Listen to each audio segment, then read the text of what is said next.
To nearly everyone, the Moon appears to be a sterile, gray, unchanging world. But while the Moon has remained largely unchanged during human history, our own understanding of it has evolved dramatically. Thanks to new observations, we now have not only unprecedented views of its surface, but a whole new tour of the Moon that shows how both it and other rocky planets in our solar system have been shaped over billions of years. We'll start with one of the largest impacts, Oriental Basin, a feature that's as wide as the distance from New York City to Cincinnati. Using new elevation measurements, we can clearly see the effects of what is likely the last giant impact event in lunar history, with its outer mountain rings rising many kilometers above the lowest points inside the crater. The interiors of some craters in the Moon's polar regions, like Shackleton, haven't seen sunlight in over 2 billion years. However, new measurements have created our best yet maps of these types of craters, allowing us to see deep into the shadows of this surprisingly young-looking impact crater in the south that's more than twice as deep as the Grand Canyon. Some impacts are invisible for other reasons. Although the ancient South Pole Aitken Basin is difficult to see from orbit because it is so large, new LRO topography maps reveal the largest impact basin in the Earth-Moon system, measuring several kilometers in depth and around 2,500 kilometers in diameter. Only the Hellas Basin on Mars rivals it in size. One of the youngest large-scale impacts on the Moon is the Tycho crater. This fresh crater may have formed only 108 million years ago, when dinosaurs roamed the Earth.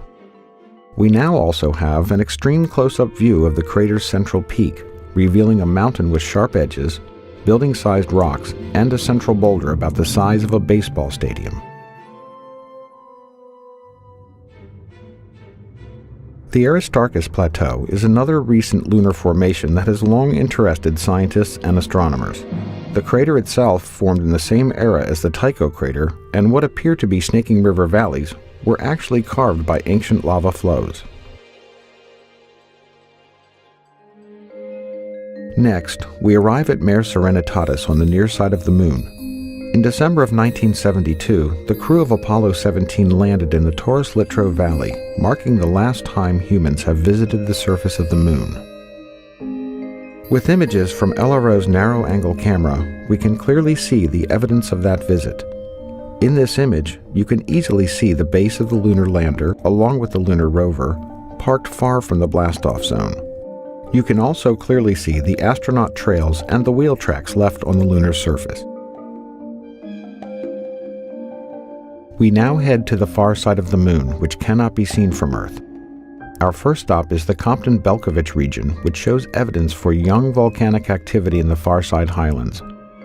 This feature is unique not only because it is isolated from other volcanoes in the area, but also because it is located nowhere near the Maria, where volcanoes are usually found.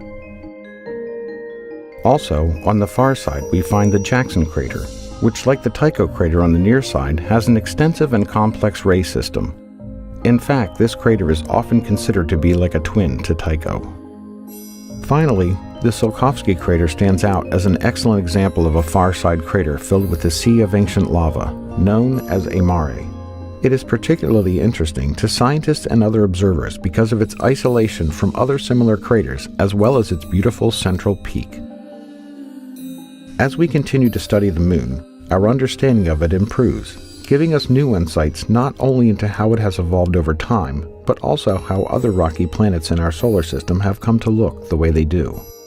With new missions, new instruments, and new technologies, we will continue to improve our knowledge of the Moon and better understand the history of our solar system.